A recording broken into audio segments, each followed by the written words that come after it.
Someday, the high and the mighty will fall.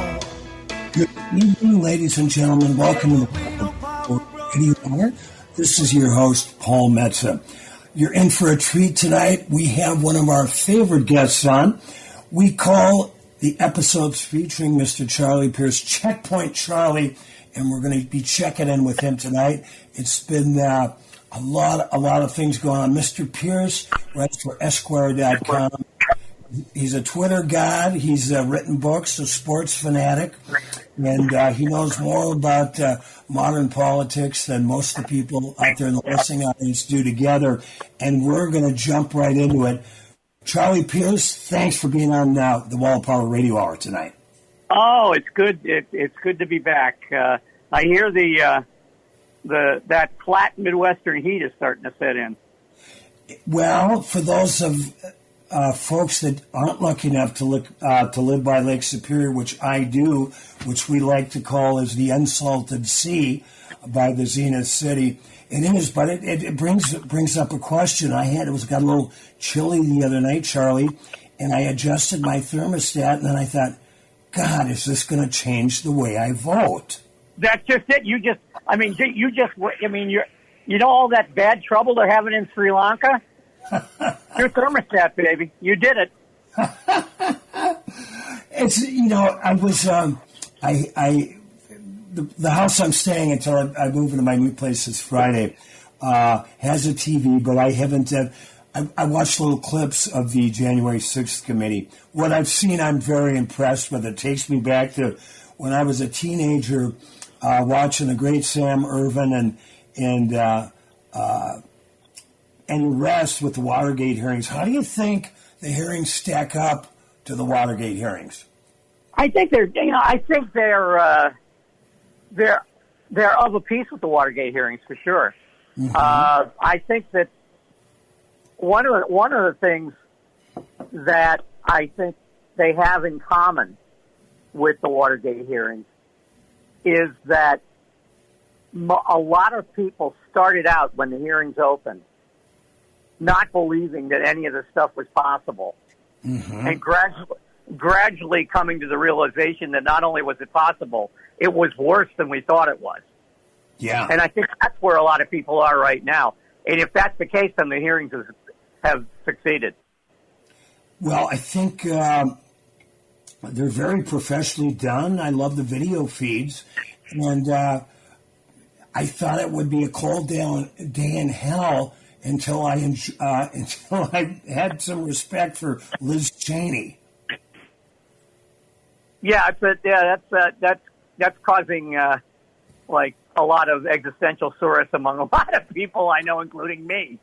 But I want to drop a shout out to Chairman Benny Thompson. Yeah, who is not playing. Believe me. Talking about a guy who grew up, in the Mississippi Delta with all that entails, back through history, and he's not I think he's smart to let Cheney take the lead on a lot of stuff because he's a Republican, but he's also totally in command. You can see it. You can see how the other members of the committee respect him. We're going to be jumping around with Charlie Pierce on the Wall of Power Radio Hour tonight, and I've got to ask you one question. Is the Overstock.com guy the same as because I can't keep him straight. The Overstock guy, as Pat Cipollone called me. I walked into the Oval Office and I didn't even know who the Overstock guy was. And how do you get into the Oval Office? Is there a door nobody knows about? Well, that's the thing. He was keeping, excuse me, he was keeping the real illegal stuff away from his own lawyers. Yeah.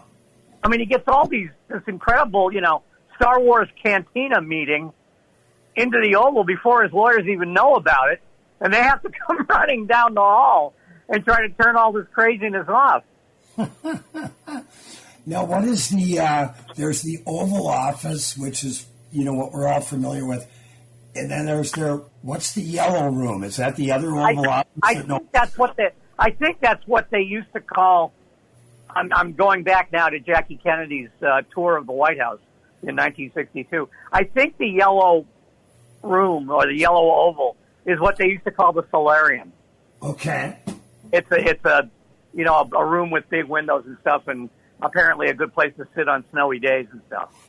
But I'm not sure. I'm not sure about that because I've only taken one White House tour, and it was after hours. And a friend of mine who worked for the Department of Justice was breaking all kinds of regulations, taking me around. While I didn't see, you can't go to the residence. They don't even bring tours up there. But while I didn't see the solarium, I did see the beams that are still scorched from where the British burned the place. Really? Oh yeah, that's pretty. They haven't moved. They haven't either moved them or painted them over since 1813 or whatever it was. Wow. I would, if I ever get there again I want to be there when Willie Nelson is there so we can figure out how to get to the roof so we can smoke a little weed. That's what I would do. I mean, that's Willie's claim to fame, right? The Beatles supposedly smoked weed at Buckingham Palace.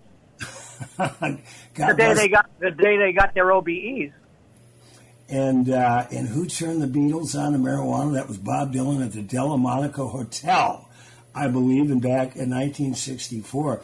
And and Bob told him, he goes, "Yeah, that song of yours, I always thought you meant I get high, I get high, I get high."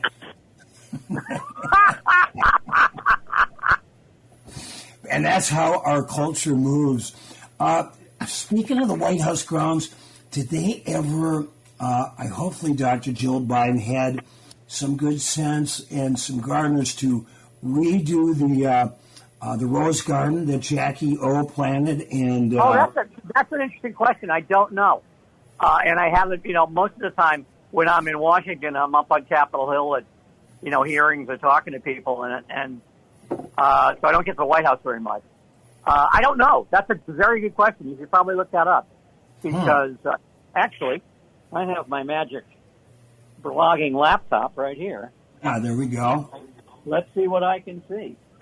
Let's see what my director of research, Dr. Google, tells us about the dead rose, mausoleum that Melania. We've got the great Charlie Pierce on the phone today. Doing a little research here live. Yeah, doing double duty for us here. Let me see.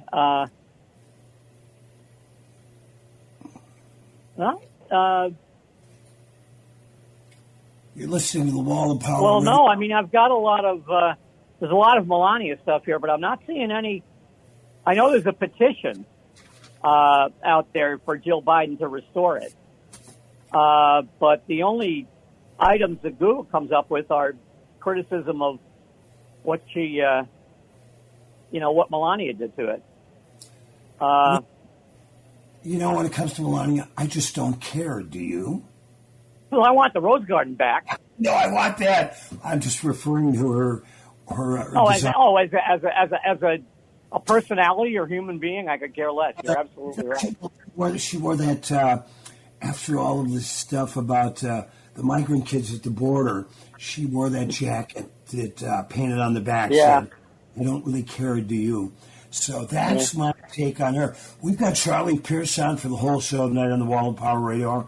A lot to get to. We're going to hear a little music and a few ads, and we'll be back with Mr. Pierce, my psychological morphine drip for all things.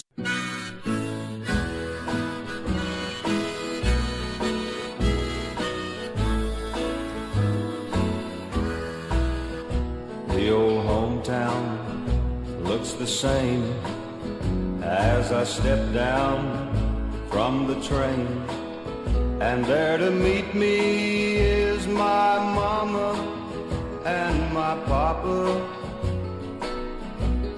and down the road I look, and there runs Mary, hair of gold and lips like cherries. It's good to touch the green, green grass of home. Yes, they've all come to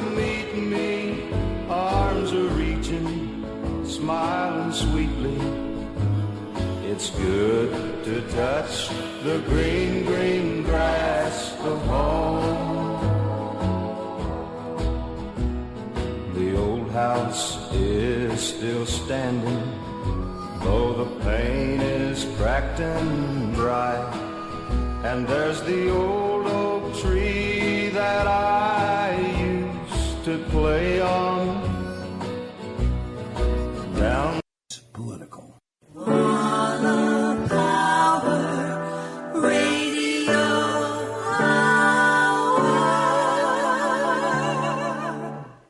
Welcome to the second set of the Wall of Power Radio Hour. This is your host, Paul Metsa.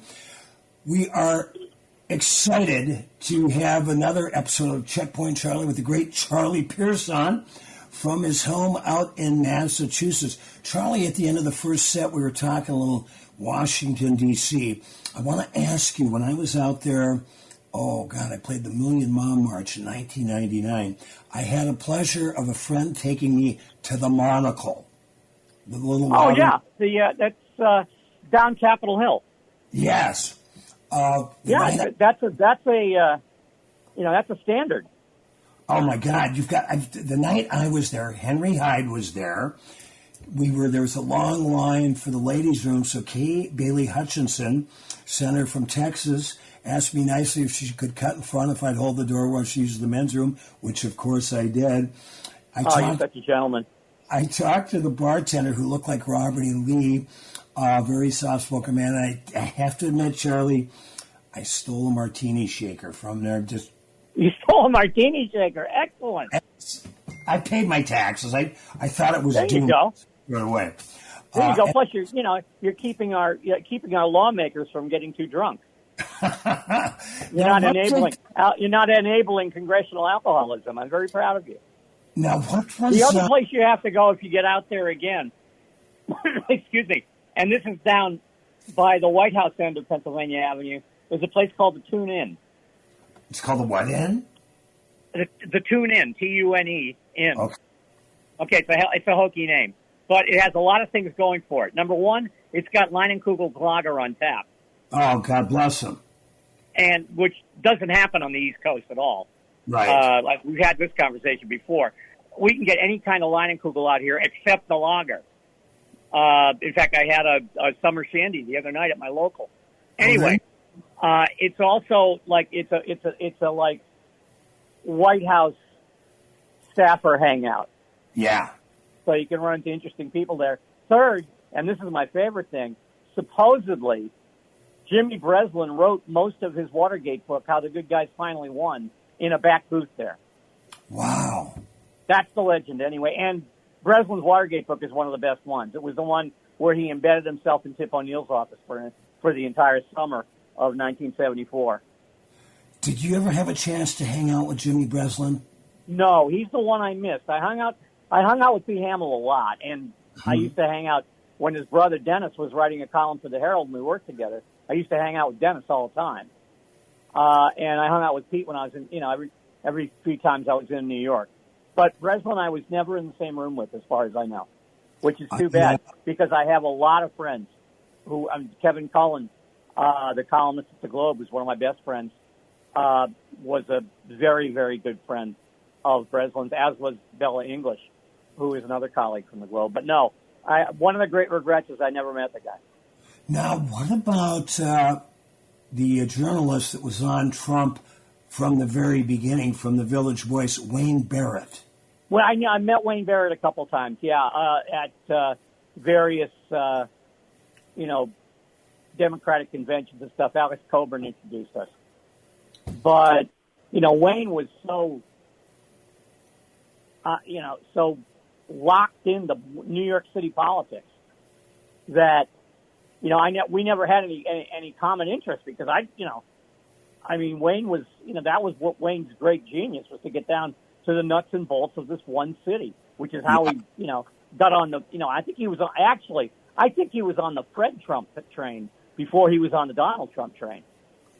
When Fred was like doing racial discrimination and stuff in his apartment buildings. I'm not sure, but I think that's where Wayne first got his hooks into the family. And I wouldn't doubt if you haven't heard about speaking of other people that were on a Fred Trump, the song that Woody Guthrie wrote about his landlord, Fred Trump. Somebody sent that to me. Yeah. Somebody emailed. It wasn't you, but somebody else emailed that to me during the 2020 campaign. I think when the Guthries were living out on Coney Island. That makes sense. Yeah. Coney Island's Brooklyn, right? Yeah. So that was like, that would have been early 50s. Arlo was just a young lad. And, of course, Nora was born in 1950. But, yeah, boy, in fact, as long as we're talking Woody Guthrie, there is a fabulous book out. It's a large book. It's Woody Guthrie. It's paintings, drawing, music, and letters written by his daughter, Nora, and Robert Santelli, who's been at the Rock and Roll Hall of Fame and the Grammy Museum. It's phenomenal. Right now it's in stores till I move to my new house, but I read a little bit every night, and that guy the stuff he's talking about in 1945, he could have been talking about things that we read about in the newspaper yesterday. Yeah, that's funny because I've been reading, in fact, it's on my bedside table now, the political autobiography of Bob La Follette. Okay. He wrote a kind of memoir. I don't know if it sold any copies. But again, it's all issues we're still dealing with. The money power in politics, the money power in the media. It's astonishing how we learn, we learn what the problems are, and then we forget that they were ever problems. Yeah. We go through massive, national traumas over workplace accidents and, the looting of the treasury by various, masters of the universe and the financial system. We go through these every 30 or 40 years, and then we look at them, and then we don't solve anything. Right. Yeah, it blows your mind and makes you frustrated. Let's get back to a little bit on the January 6th hearings. What else has really stuck out to you, Charlie, and some of the characters? I was reading you the other day, I think it was on Twitter, and you talked about there was a guy you wouldn't mind having a beer with. Oh, that's that Hirschman guy. Okay. He reminds me of every mob lawyer I've ever talked to. Huh. Sounds like them, has this complete, bone deep cynicism about what he'll do for a buck, but has a very good sense of what's too far. Mm-hmm. And he walked into the crazy meeting on December 18th, 2021, and apparently almost punched out Michael Flynn. Wow. Yeah, so I thought, I probably don't agree with him on anything, but I thought he'd be a good guy to have a beer with. Yeah, well, I have a very good, I won't mention his name, but I have a very good friend who was the lawyer for a bunch of, good family men, as we say, yeah, who were framed by the FBI so they could keep Whitey Bulger's role of an informant secret. Yeah, right. So Whitey had done the murders, but they framed these outfit guys, and they sent him to jail. And my friend, the lawyer, spent 25 years trying to get him out, and in the process of doing so, helped expose the corrupt deal between Whitey Bulger and the Boston field office of the FBI. But I love talking to the guy, and yeah. I like him. I think better than I'd like the Hirschman guy, but he called, Trump behaving like a mob family before anybody else I know did. Mm-hmm. Now, now let's talk Steve Bannon for a little bit here. He's a little bit under the gun again. Well, he's going to trial Monday. Yeah. He's got no apparent defense for the charges. Right. So, he's offering. Allegedly he's offering to sing, but I wouldn't trust that as far as I could throw it. And I certainly wouldn't put them on a public hearing. Mm-hmm. If I'm taking a deposition from Steve Bannon, I'm doing it in a bomb-proof shelter under the Capitol with a video camera. Yeah, the guy's got. And then I'm leaving him. I'm leaving him in the shelter for 2 days until we play the testimony live. I was reading something the other day about the Grateful Dead and how how much money they made after Garcia died, and one of the first guys to bid on all of the recorded archives and everything else that the Grateful Dead owned was Steve Bannon. I'm glad that's kind of disillusioning, isn't it? Well, they ended up with Rhino Records, so God bless them. There was a lot. Is that who's handling like Bob Weir's band and stuff? I don't know who's handling Bob's band, although I saw where a couple of years ago Don was on bass, and Don, who's great producer, great bass player, I had a chance. I know Bob's wife, and she's a Minnesota gal, so I was able to get back and talk to Don. And Don's played with Dylan and produced the Rolling Stones, and God knows who else. And he told me, he goes, "This is my favorite gig I ever had, playing bass behind Bob Weir." And they all walk out in barefoot and culottes, and it's like 1969 has never gone away. And I say bless them for that. But anyway, so as long as we're talking music, what are you listening to? Sounds like we should cue up a little U.S. blues for our next bumper music. Let's write that down, Brett. I love being program director. Red and white, right? You got it. We'll get it lined up.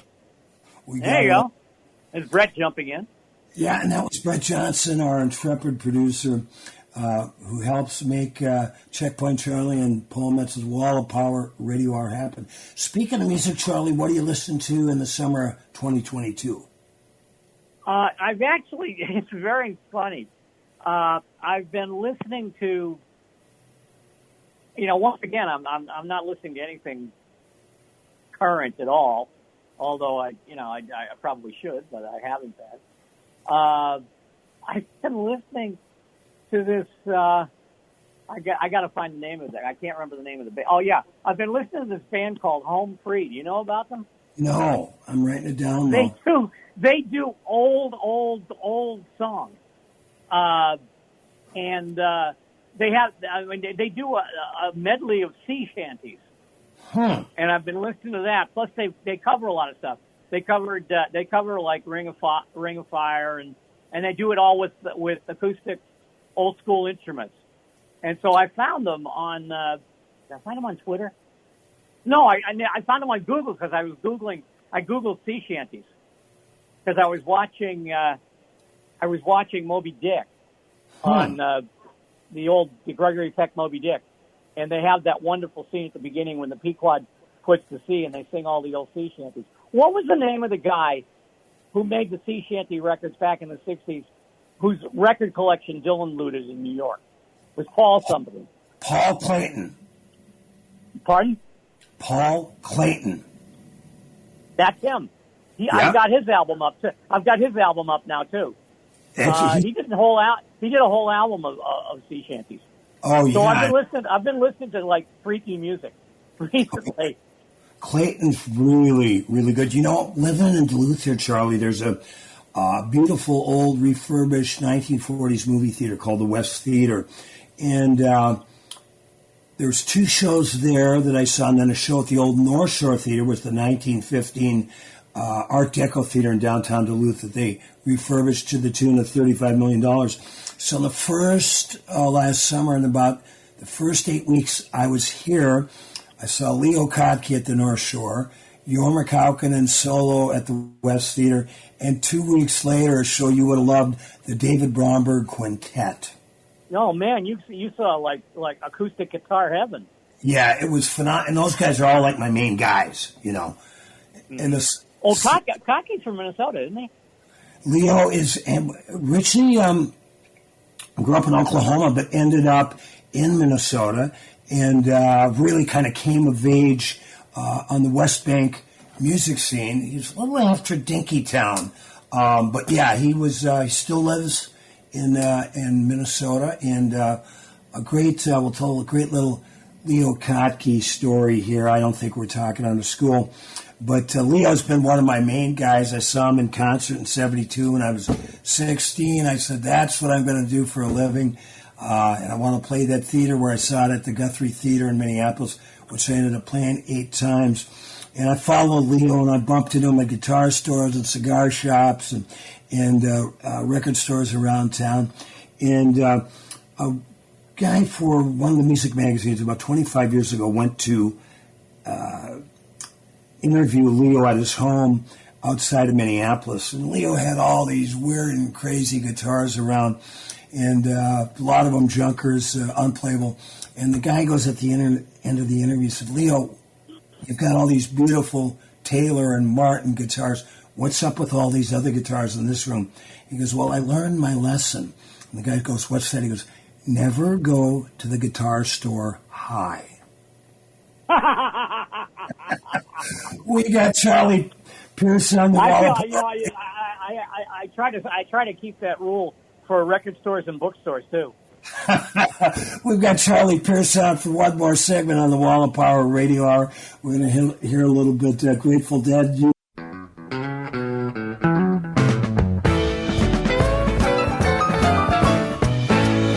Red and white, blue suede shoes. I'm Uncle Sam. How do you do? Give me 5. Still alive, ain't no luck. I learned to duck.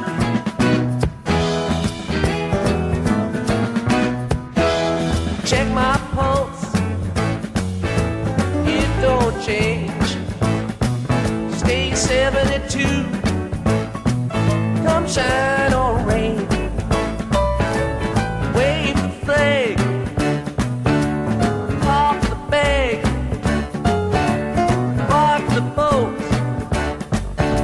skin the goat.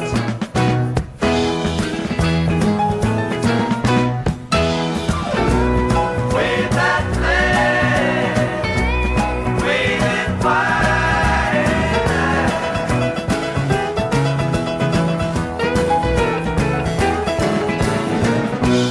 Summertime love, come and gone, my old man.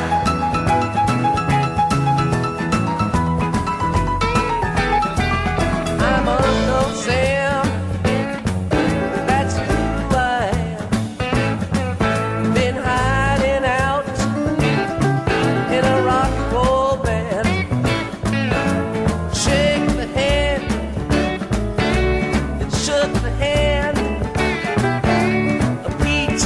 Barnum and Charlie Chan.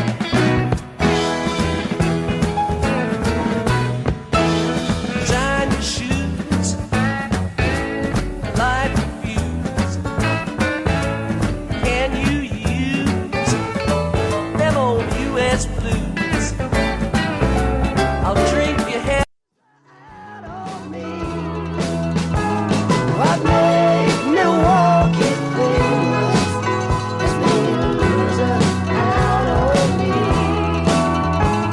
What made Milwaukee famous has made a loser out of me.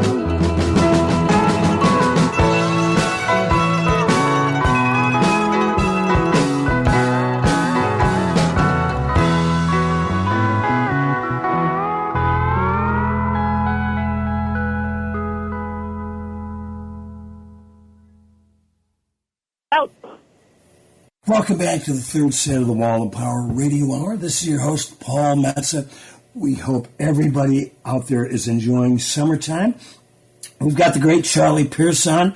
We call these segments Checkpoint Charlie, and now we're going to just kind of go for it.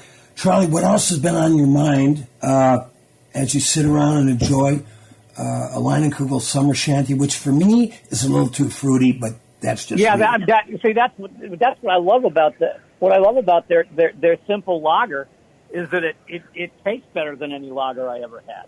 But Yeah. they won't sell it. I mean, it's that's why I love to tune in. You can get it by the pitcher. I remember when I first moved to Minneapolis in '78, there was a lot of things going on at the 400 bar on the corner of Cedar and Riverside, which they called the Biomagnetic Center of the Universe, and a lot of all kinds of cool bands played there. And Robert Christgau, the esteemed dean of American rock criticism, so self-described, came into town and had Liney's for the first time, and ended up, when he got back to New York, had them send him a case. That was his beer of choice for the summer of '78. Line and Well, Cooler. I'm glad. I mean, Chris, I've always admired Chris Cow's taste, and now Yeah. I admire it even more. I had it first at I went to a student journalism conference in La Crosse when I was in college, and I had it there. And that was a student journalism conference where I got in a public argument with Britt Hume. I was like 19 and even more full of myself than I am now. And we got in a wrangle about, I can't even remember what, but I thought he was being snotty and he thought I was being an upstart. So it was a good conference, let's put it that way. But then I went back to Milwaukee and I scoured. They weren't even selling it all over Wisconsin at that point. But I found one place about a half a block from my apartment in Milwaukee, where they sold beer by the 6-pack out from behind the bar, and they carried it. So that got me through my junior and senior years. Well, you've I'm sure obviously had a can or two of Point beer. Point was still make. Yeah, I mean, when I started it in college, at Marquette, which was 1971, there were 5 or 6 what we call today microbrews, but 5 to 6 breweries, in Wisconsin making their own product. Point was good. Yeah. We had, Schlitz, Miller, Pabst, and Blatt in Milwaukee were all owned by their original owners. Right. So they were making all their own product. Liney's was, as far as I know, just making the lager. Point was another one. Hamm's occasionally filtered over the border. And let's not forget the great song, I'm forgetting the artist, What Made Milwaukee Famous. Made a loser out of me. That's right. Jerry Lee Lewis, and then Rod Stewart did a great cover of it. Oh, really? Yeah, he used it. He didn't put it on an album. He used it as a B-side to one of his singles, maybe after his third album. I can't remember what single it was. It might have been "You Wear It Well," but it's the flip side when records have flip sides, and he does a great job with it. And in fact, have Brett look it up. You can play us out with it. But Jerry Lee Lewis is the first person I ever heard sing it. Yeah. Hey, have you seen the Elvis movie? No, I'm a little afraid to. Yeah. First of all, because Baz Luhrmann is freaking insane. Yeah. And I don't like his stuff very much. And second of all, I don't want to see a bad Elvis movie. I saw an interview with Will Smith before he started doing the Ali movie for Michael Mann. Yeah. And somebody asked him, he was, getting into incredible shape to play Ali, especially Ali as a young man. Yeah. And they asked him how hard he was working, and he told them, and then they said, why? And he says, if you're an actor, you don't want to be the guy who screws up the Ali movie. There's no doubt. You don't want to be the guy who screws up the Elvis movie. Yeah, and it was, I was really conflicted. I had to see it. I saw in 1964. I think it was called "It Happened at the World's Fair," starring Elvis Presley and I believe Anne Margaret. I was in 3rd grade. I took Christine Friedlieb on a date. Her Dr. Friedlieb and his wife drove us to the movie theater. I put on a new gold sweatshirt. I took 50 cents because it was a quarter a piece, another 50 cents for. You were a high roller even then. I knew how to treat a lady, and so I said, Cornelius Brothers and Sister Rose said, you got to treat her like a lady. So I see. I'd heard Elvis. They were playing Elvis on the radio. Loved Devil in Disguise when I was in second grade. And here you go, this really handsome guy plays guitar, drives great cars, has all the beautiful women, and wins all the fights. And I said to myself at 8 or 9 years old, that's what I want to do for a living. It didn't. Which I did. It didn't quite turn out like Elvis, but I get to talk to people like Charlie Pierce on my radio show. Well, no, you got to get up on stage and play the guitar and sing. I mean, that's closer to being Elvis than a lot of people do. Well, no, it's been a good life. I enjoy it, and I'm still doing it. I'm closing on my house in 2 days, and then going to play a gig celebrating the 25th anniversary of the Reader, the Duluth Reader. You would enjoy the newspaper a lot. Is that a branch of the Chicago Reader? No, it's a guy named Bob Boone that runs it, and it's very well, ad supported. I think he puts out about 15,000 copies a week. And what I love, you'd love the logo, Charlie Pierce. It says, "The best newspaper money can't buy." Well, no, I mean, there we go. As you know, I'm a child of the alternative press. Yeah. I spent the first 5 years of my career at the in fact, I'm wearing my Boston Phoenix softball shirt even as we speak. God bless you. And I spent 5 years there, and they were the best 5 years of my career. Yeah. I learned so freaking much about myself, about the world, about being a reporter, about being a writer in public. I'll never forget it. And so, it breaks my heart. The Phoenix is, of course, defunct now. The Voice is gone. I mean, so any of the ones that are still around, I mean, if the Duluth Reader is still around, God bless it. Let me know if there's a fundraiser.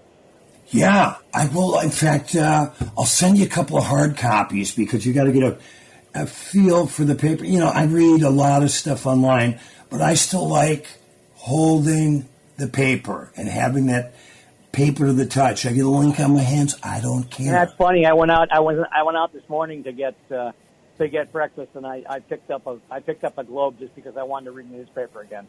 Yeah. Oh, I love it. And how many papers were in Duluth when you were growing up? When I was growing up, there was the Duluth News Tribune.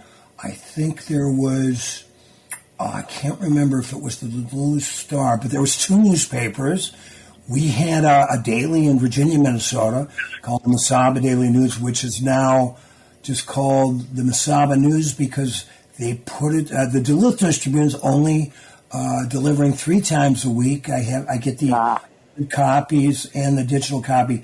The Virginia newspaper has combined with the Hibbing paper, and they only do 3 days a week. There is a good weekly up there called the Hometown Focus that I write for every now and then. But the Duluth Reader, which we're celebrating at Bayfront Park, which is right on Lake Superior. I'm playing at 7 with my buddy Sonny Earl this Friday night, which will be the night before or the night after this show airs, is a really good newspaper. And they've got sports, food, environment, cars, entertainment. It's just, and a lot of citizen journalists. Well, I'm just glad it's still alive. As I said, any alternative newspaper that's still around, God bless it. Long may it wave, because it was a very important. The alternative media was a very important development in, American journalism. Absolutely. And I will always be proud that I was part of it. Charlie Pierce, it's so great to talk to you. Speaking of things that are getting too old, Joe Biden, 2024. Not my first pick. It's funny because I've been trying to put together a post for the blog about this, I am now of the opinion that he's done a great job and he shouldn't run in 2024. I don't want a president who's 85 years old. Yeah. I mean, my God, are we crazy? You can't even be Pope over you. You can't even be a cardinal in the Catholic Church if you're over 80 now. No, I totally agree. You can't vote for Pope if you're over 80 years old. Yeah. What? I mean, as much as I like the guy and I think he's being unfairly criticized for, practically everything. I just can't. I can't go with it. I can't go with another term. No, I can't either. What? Who's on the bench? Well, that's another problem. I mean, I'm certain Harris would be. If something were to go terribly wrong, I'm sure that Harris would be the obvious choice for, as the heir apparent. But, I mean, I don't know how much strength she has in the party either. She got rolled pretty badly by Biden in the primaries in 2020. I don't know. I think that, if you look at the Democratic establishment in Washington, it's old folks. I mean, it's Biden and Pelosi and Hoyer and Pat Leahy, who's almost 90. I mean, I don't know how the hell they managed to do this. At a time when we need, as young and vigorous an opposition party as we can get,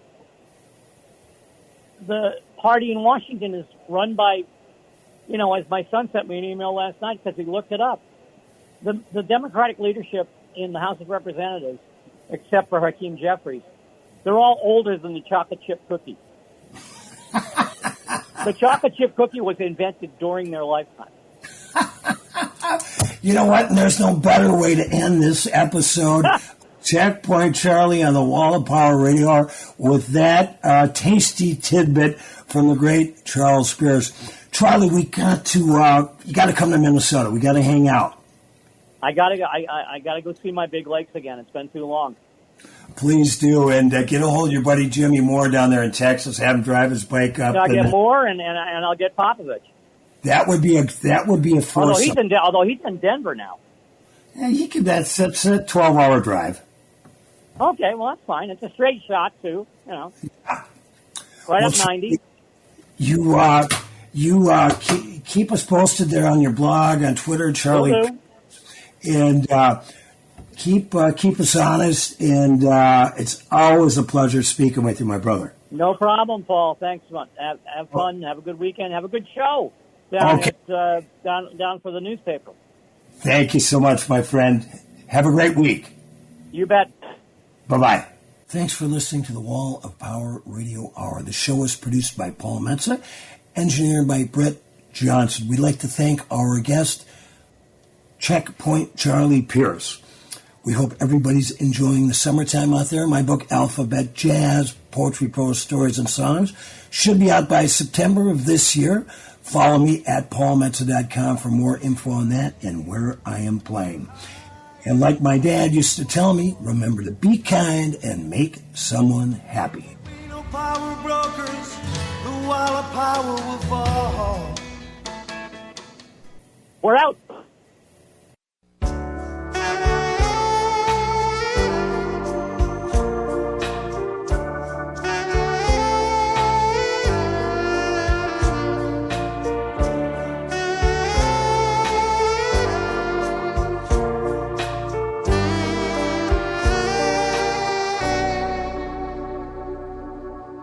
I'm feeling kinda blue. I'm feeling slightly red. Can't put my finger on it. I know that something's not right in my head. I guess this isn't real. Been hiding all alone. You're not. Welcome back to the Wall of Power Radio Hour. This is your host, Paul Metza. We just heard a song called The Real You by my guest, Brian Barr. Tell us a little bit about who was that crazy saxophone player on there? Jason Peterson of the famous Peterson family is a friend of mine, and he played on 3 songs on the album, and that also... He's on the road with Michael Bolton now, all the time. Yeah, he's been traveling all over the world. I've seen footage of him at the pyramids, and, he's just down in South America. The Petersons are really the first family in Minnesota music. Oh, yeah, all those guys are go back great. to the Well, main- Ricky's out on the road right now, and he's with Fleetwood Mac. And the cool thing about Jason is he's an unbelievable singer and keyboard player. He's a so great he's perfect singer. side guy for someone like Michael Bolton, because when he's not playing sax, he's playing keyboards. Well, it runs in the family because I got to know Jean Peterson, the matriarch, about 30 years ago at the Minnesota Music Awards. And she's a phenomenal piano player and singer, and just the queen and a doll. And she passed several years ago. But I had a call. Somebody needed a piano player for kind of a shishi post-wedding party downtown at the Ivy Hotel. So I called Jeannie. She was 85 years old at the time. And I said, Jeannie, I got an hour, really nice paying gig for you right downtown, middle of the afternoon. She looks at her calendar. She goes, I'd love to, Paul, but I've got 3 gigs that day. Wow. So it runs in the family. I love all those people. I feel like a Peterson myself sometime. Well, that last song kind of showed a little diversity on the album. I've got some heavier tunes, but I also have a bunch of mellow tunes, and I have some of the Donnie and Jesse are on a couple songs, and some of the Dare Force guys are on a few tunes, but that song actually has Victoria Vang singing, so I have a couple other guest singers on there too. Now, who's Victoria Vang? Well, she's a local artist who I worked with in the studio, and she just had a great voice. And like I said, I didn't, want to be singing every single song. So I have like Dave Rees from Accept on a couple songs, and Victoria, who actually went as Tori Envy, was her stage name for a while. But I credited her as her real name, and excellent singer. And that particular song was great for her voice. And Did you get Joey Mullen to sit in on any of these I tracks? should have. I could have. I should manage you, Bart. We could Well, put your career in order here. I did an old Johnny Winter song called Still Alive and Well. Okay. And I used Joey's Les Paul on it. That's my Joey Mullen connection to this album. Would you consider going out and doing a set somewhere live, like a CD release party? Well, like I said, I was hesitant to even talk about the MS situation, but I can't play anymore. So Okay. I had to use a bit of studio trickery to pull off some of this album, like playing with one hand. Wow. I have a foot pedal, punch-in pedal, and I would play, and I would do a lot of tuning, alternate tuning of the guitar. So that previous song, I had tuned, and I would stop, and I would retune and put on a capo or whatever, Wow. punch in the next part. And I had a record deal with Bobby Z doing tribute albums. Okay. And I did 40 of them, and Wow. I was importing in. No wonder you can afford to travel around the world. Well, that was actually financed by Tom Petters before he Okay. was indicted and went to prison. Crazy. Kind of an interesting story, but Total Minnesota story there. In other words, that whole song was played with one hand, except for I was importing in guitar solos. Okay. And time stretching them and pitch shifting them to fit. So I can still have solos, even though I can't play them. So to answer your question, I couldn't really go out and gig, but I am trying to promote it a little bit and, posting songs on Facebook or Well, whatever. I always like to send people down to the greatest record store in America, the Electric Fetus, which on June 10th celebrated their 50th anniversary. I go there almost weekly. Sometimes I just go there to hang out because it's such a great vibe. And, look through the records and read the magazines. But I was just have to get my monthly Mojo magazine. There in Hi-Fi downtown is... Yeah, Hi-Fi Records is great. And then you get to bump into Terry Katzman, who used to work with Husker Du for years. Steve McClellan, maybe one of the most important men in Minneapolis and Minnesota music is Steve McClellan. He works there on the weekends because I go downtown, I work out at the YWCA. I 10 cannonballs in a sauna is my workout. Then I follow with a martini. But anyway, Well, I had to go to down in the valley because growing up, before I moved to California in the old Bob Dylan's brother days, we used to go to down in the valley when we were kids. right, So I've kind of got a it down record there. store / head shop. And of course the place in Hopkins that's eluding me right now. Oh, well, it's right down from, Well, it's Bongo Johnny's. yeah, I was just wife there. runs the place. Yeah, it's 2 doors down from, what is it? Is it Bud and Johnny's music store? Right. Let's yeah. give them a shout out. I was just there last week. They have a great record store Done a few downtown albums with Hopkins. Johnny, and Yeah, so go check it that's out. been one of my favorite things in town. Is having done 400 albums, I've worked with so many of the local artists around town, and like we worked together 30 years ago, and all of a sudden we're back in again recently with Dixie. So it's kind of fun being connected to everyone. Well, don't you think, and we've got about a minute left here, Brian Bart, that Minneapolis and Minneapolis-St. Paul, but more Minneapolis, is one of the greatest music towns in America. Definitely per capita. So, and the thing I also like is the diversity. I mean, one thing I've always prided myself in is I used to get into MIDI before it was even invented, using computerized music. So I like to work one day doing hip hop, the next day metal, and the next day some folk artists. And I also do graphics and video editing and multimedia and things like that. So it's all about the diversity of different artists. And I've worked with so many of the local people in town. It's been a pleasure. So Brian Bart, it was a pleasure working with you a couple of months ago in Incanosa, Dixie Moore. Pleasure having you on my show. You're a real inspiration to a lot of people, and you're one of the best musicians I've met since I moved here in 1970. oh, well, thank you for that compliment. I appreciate it. And good luck with your new record, AV, my friend, Brian Bart, and have a great Christmas. Thanks for listening to the Wall of Power Radio Hour. This show is produced by Paul Metza, engineered by Sam Turnberg in the basement of the AM 950 studios in Eden Prairie, which is neither Eden nor Prairie. Find out my upcoming gigs at paulmetza.com.